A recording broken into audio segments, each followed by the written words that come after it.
Hello, everyone. I welcome you to the next episode of Skilling at Scale, Enabling Workforce Transformation for the New Normal. This is a part of Thought Leadership series co-created by ETHR World and Coursera to rediscover the skilling agenda in the enterprises and some of the best solutions available to design a future-ready learning ecosystem. I have with me the MD of Coursera Enterprise, India, Australia, and New Zealand, Dallas Krishnan, and Shruti Tandon, Director, People Enablement, Nagarro. Viewers, before we start with the knowledge sharing session, I'd like to introduce the speakers. Dallas has a rich experience of almost 3 decades and has worked in organizations such as Salesforce, Amazon Web Services, IBM, and more in the IT side of the business. Dallas believes in enabling enterprises and universities to learn without limits through the Coursera platform. In his view, the power of lifelong learning and upskilling is critical to the digital transformation of companies. Shruti began her career as a specialist in organizational development, culture building, and subsequently gained immense experience as a generalist and a strategic HR partner. She has grown up the ranks to become the head of the people enablement function at Nagarro. She's currently responsible for leading interventions in the area of career, culture, capability, and change. Thank you for being here, Dallas and Shruti. Shruti, did you get your coffee hamper? Oh, yes. Thanks a lot for it. I loved it. And more than me, my son loved the hamper. Same. I second that. So, Coursera is making sure that we are intellectually stimulated with coffee as well as good learning conversations. At least we can still have virtual coffees with real coffee. Absolutely. So, Shruti, we'd like to know from you, where do you see major skill gaps today? What are some of the best practices you have initiated for continuous upskilling and reskilling of your workforce? First of all, thank you for this very warm welcome, Pooja. And it's absolutely wonderful to be here with you and Dallas today on this conversation in such an interesting topic. I would say that the business environment, has dramatically shifted from being uncertain to being almost impossible to predict. AI, machine learning, automation, these are rapidly transforming the industries and creating these type of challenges and demands that one can't even predict. Technology skills, typically, if you were to look at these days, would have a shelf life of no more than 2 years. And the pace of the advancement in technology, especially the latest developments such as AI and these other cognitive technologies, they're ensuring that many of the skills that we know today, they'll be obsolete tomorrow. So in such a scenario, organizations themselves, they're not clear as to what skills are required for the future. Businesses are being forced to move away from these prescribed skills to asking L&D to be hyper agile in responding to these ever-changing demands, right? And it's not just business. I would say employees are changing too. For employees too, this learning landscape, it has changed dramatically from relying on these directions from the organizations or dictations on learning and career path, to now employees realizing that they have an upper hand in creating their own learning paths and upskilling themselves through these multiple sources of learning, many of which are freely available these days. So a lot of skill today, these are very narrow, and there are some that can get soon get obsolete, just because of the fast changes in technology landscape. Low code, no code, and AI will soon take away many of these skills that we are currently putting in use. And therefore, in this changing environment, we have to make sure that people are future ready, right? And to enable this, we should have a greater focus on broader skills, such as problem solving, solutioning, dealing with abstraction, understanding of new problems faster, and how people can become capable of adapting to all of this. So I would say at Nagaro, we have had this very interesting journey over the past few years. We've been scaling up at a breathtaking pace. And our sweet spot has always been the use of technology to help change the way clients run their business, right? And while we have been early adopters of these new technologies, getting people with the right amount of in-depth knowledge or domain knowledge, that's usually the key to success, which translates into a T-shaped profiles requirement where people could use their cross-functional knowledge with depth in some of these specific areas. However, at Nagaro, we have taken this up a notch by building a bridge-shaped personalities that we call it. So in which the employees have these different levels of knowledge in multiple areas, like these verticals of pillars of a bridge, and then horizontal layer of knowledge across these different streams complementing the pillars of the bridge. So for us, it is important that employees, they constantly embrace new skills, quickly master them. And to enable this, we've been focusing on building in a culture of learn agility within the organization, which is a learning mindset based on quick responsiveness and willingness to try new things. So I think this mindset shift forms the basis of a self-driven culture of learning, which is aligned to our business goals, and not just the business goals, but the goals of our individual learning approaches for people as well. Very interesting perspective, Shruti. Thanks for sharing that. I really like the fact that, you said that skills are impossible to predict. And you talked about bridge-shaped personality. So, it makes people so much more agile to move into newer roles because they are on the bridge, so they have kind of expanded their learnings and they can quickly move from one to another. Very interesting thoughts there. And would request Dulles to add on that and also tell us that how does he see the evolution of enterprise learning in line with the changing business expectation? Sure.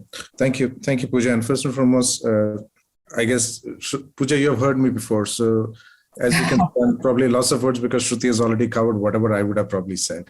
Right? But nevertheless, I guess a few context, maybe I'll add a language that we normally see in the market or in the context of the learning space, right? First and foremost, I think the pace of skills, absolutely, Shruti, to the point, and this is something that we are seeing. And it is actually transforming industries. It's no longer limited to technology companies. One of the other things that we're starting to see is it's disrupting many industries, right? Something as simple as, if you think about the times today, the current, this morning's one of the headlines was car sales in India dropped almost 23% month on month. Now that shortage is not because of any mechanical part not being available, but because of a computer chip not being available. Right? And today we know that the entire mechanical engine that an IC had is actually going to transform to an electric motor, which are actually in the stage of electrical engineering. And then as it moves forward, probably as self-driving cars come in, it's actually computer vision and others that actually enable that. So we are seeing this transformation of industries with technology. So people are having to, one, learn technology as a concept, and the second is to contextualize in the context of innovation, business model innovation related to the industries that they are in. And that area is where, Shruti made a point around many of these softer skills are becoming more relevant, right? So the ability to analyze, problem solving, creative thinking, right? So the way we summarize this, that we say the future of skilling is actually either human skills or digital skills. These are the core two skills. There is, of course, functional skills and other stuff that is inherent to the roles that we perform. But one pervasive thing across roles, across jobs, will be the need to integrate digital skills in those job roles and human skills in those job roles, right? And then, for example, in India, there's some data that we had just got a skills report for India.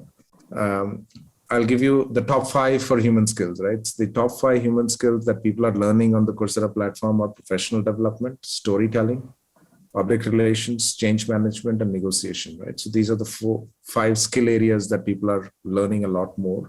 Between 18% to 47% change between last year to this year.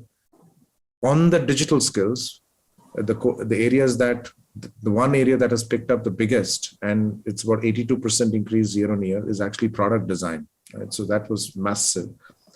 Then there is other areas of graphics, which is another close to 68%, right? If you think about it, the emergence of digital has actually put graphics into a new area of skill that is required. Third was UX design, which is about plus 60%.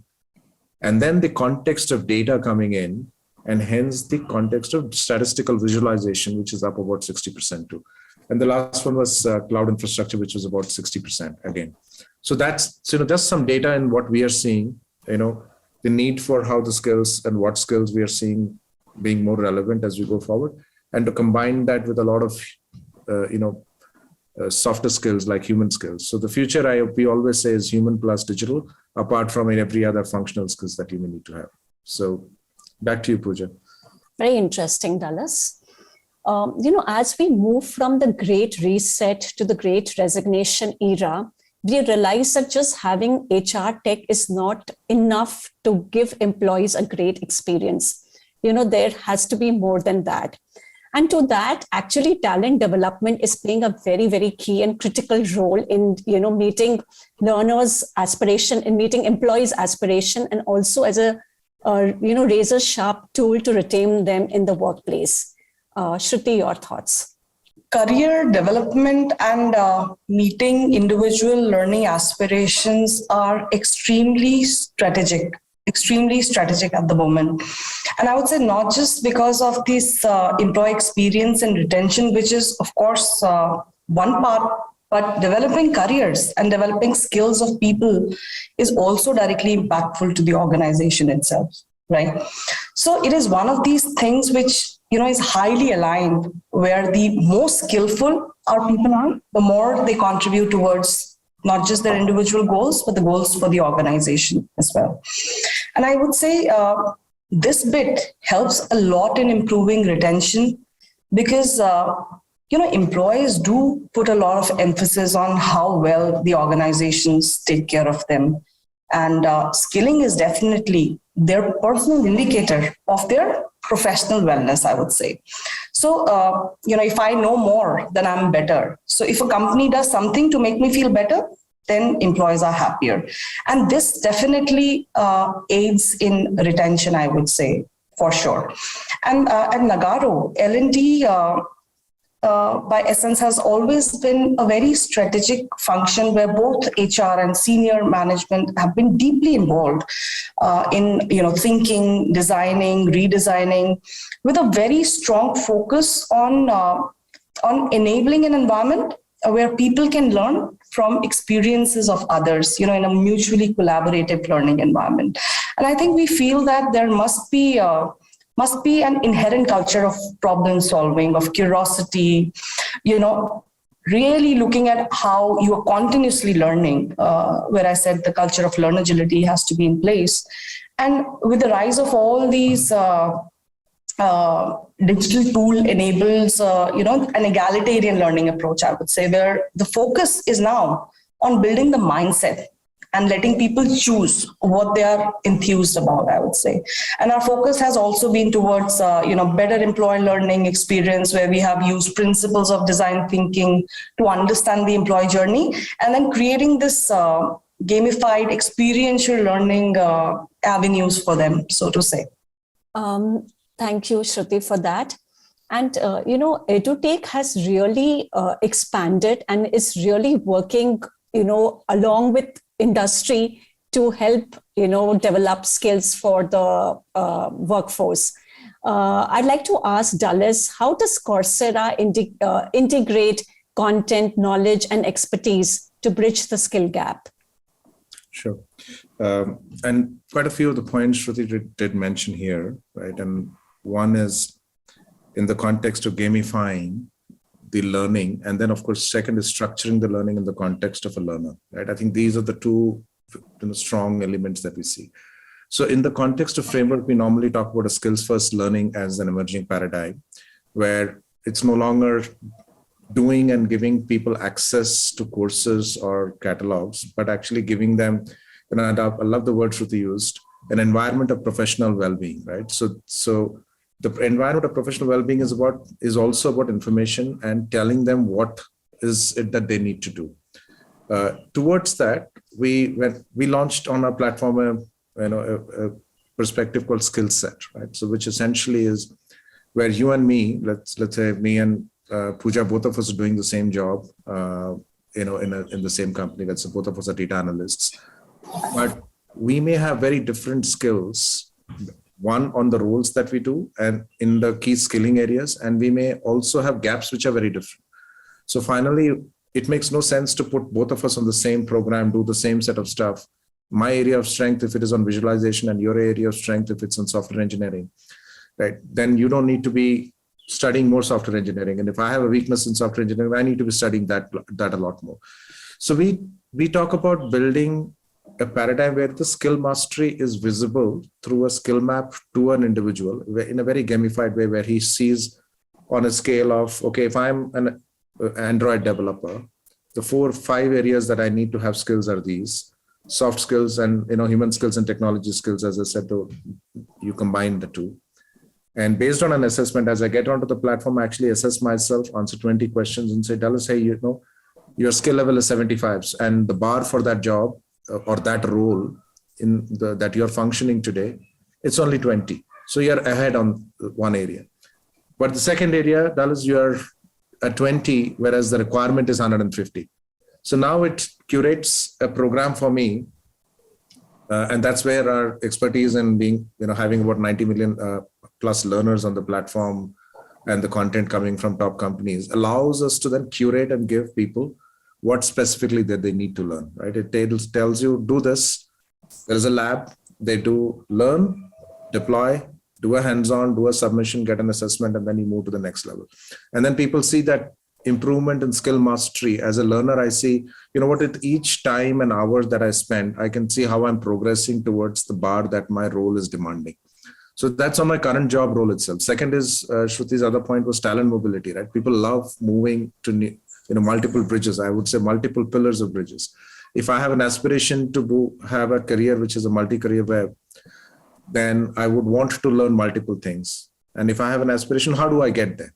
So people, that's the learner need, right? So in terms of his well-being, of what he wants to do, and that leads to contribution and retention. If I give him that platform that tells you this is what you need to do for your aspiration and this is how you will get there, and I provide him the tools to do that, we have seen plus 38% increase in retention rates through programs that allow for this, right? So these are data points that we have seen in our client sets that we work with. Very interesting. Shruti, in the end, I'd like to ask you that, the talent war is for real. And the technology sector has actually seen a huge, attrition as well as a little difficulty in hiring new talent. How would you use L&D as a EVP to attract talent to your workforce, to your workplace? Absolutely.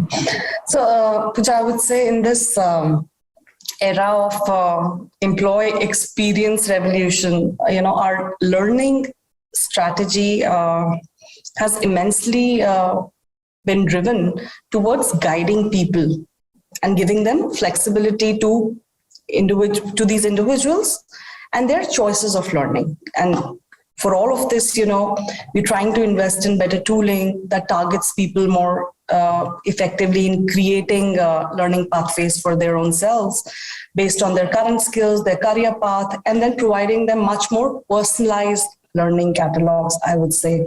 But if we were to look at the entire learning strategy at Nagarro, I would say there are 3 fundamentals on which we have based this entire strategy.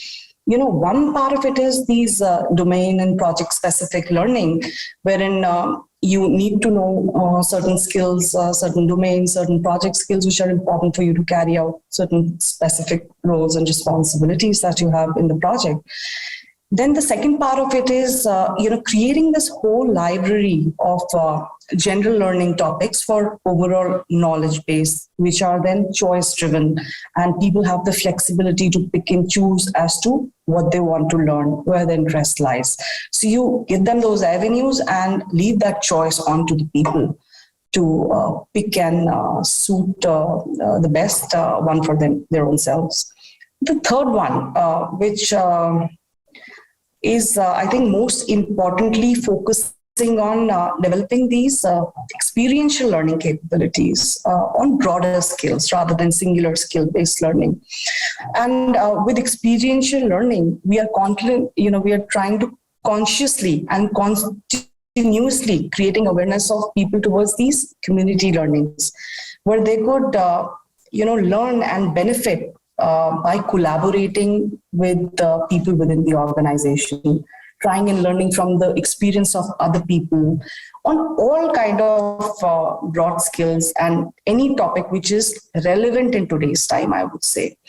And for these, we organize these multiple sessions and we take a lot of effort in actually making them available for our colleagues through thought leaders and entrepreneurs and senior experienced people, so that they can come and share their stories, their knowledge. And through these sessions, through these connections, people can tap into their knowledge base and learn quite a lot. So that's the whole purpose here, I would say, because learning a technology or a specific skill, it's very singular, it's very single dimensional. The idea is to build broader dimensions, and our stance is that people's skill requirement, they will change drastically in the coming 5 years. So how do you make your people more rounded, more problem solving oriented or more consulting oriented, I would say. And then these are these trainings around, for broad experience based learnings, which would help employers to reach to that goal. And I think this is the entire piece of giving employees the space to connect with everyone in the organization, not just a few set of people, but everybody in the organization, irrespective of their domains, the projects. It allows them to talk on topics dealing with, I would say, abstraction and together gaining a solution mindset at the end.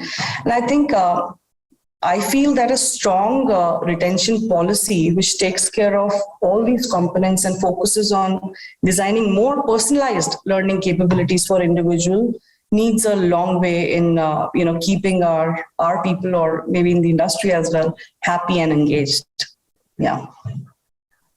Before we go, I'd like to ask Talas, and our viewers really want to know this as well. What are the latest trends in measuring learning outcomes and generating insightful data at the same time? Sure. So this is an evolving area, right? And there are two actually schools of thought here. There is one which is, I would say, more traditional, which is mostly focused around outcomes like learning hours, how many certifications. So it's not that it's gone away. It may be relevant in certain scenario, but I would put it this way: we call them more as classic metrics, right? Which people are measuring in the context of what, okay, here I've done. How do I measure this? So how many hours per employee is spent on training, right? So people have different benchmarks. Or how many certifications do we have in a certain core area? Maybe digital. What is my core skill area? What certifications are? So those are some of the older type of metrics. The one which we have seen emerge now, which is more coming from a more holistic learning, the way Shruti mentioned, right? Which there is an element of domain and process, but there is also the element of the soft skills and the agility that you need, and the context of constant learning that you need to do. Which, as I mentioned, is what we define it as a skills-first learning. Now, those tend to have much richer outcomes, right? We have noticed, and we did a survey with a set of our customers. So there were a few metrics that we found. One was retention, which, as I mentioned, there was a pure, straightforward 38%, lowering of attrition levels was one straightforward metric that we saw. The second one that we found which was productivity of an employee. Now, this customer set, these were about 20,000 plus employee cohorts that we had done with 4 customer sets. The productivity moved from $25,000 per employee to about $38,000 per employee. So that was another metric where there was a direct impact on productivity. And that was a result of, I will use the word Shruti raised, a bridge-based learning. They were more effective, they were more rounded, hence they were more productive in the metric. The third one, which I'll take it slightly at the highest level, which where we do a correlation between skilling and the position where a company is in their peer industry. So that we have a state of skills dashboard that allows a customer to measure themselves with their peers as to say, on a core skill area, where do they stand in their industry, in the key critical skills that are required for that particular industry, right? So you can actually benchmark yourself, and then you know what is leading edge and what is lagging for you, and then build out your learning plans on top of that. The reason that has a correlation is we have seen a direct correlation of financial performance of companies and what type of skills we have, right? In our data set of what 4,000 companies that are there, we can clearly see companies who have had more leading edge skills in the core skills of that industry tend to have better stock performance and financial outcomes as a company. So there is a direct correlation, between the skilling, what skills a company has, and what financial outcomes that company is trying to deliver as an organization. So we see a direct correlation all the way from a stock performance down to finally an employee effectiveness, productivity, and traditional metrics like retentions, right? So which are important as well.